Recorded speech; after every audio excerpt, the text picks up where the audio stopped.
Hello guys! So, yan, kinukuha ko na itong BPI ATM card ko na inopen account ko dito sa Riyadh, dyan sa Bata, sa Telemoney.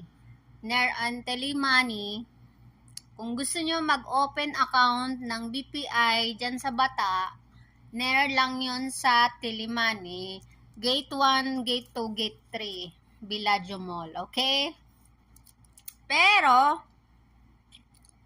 ang problema lang nitong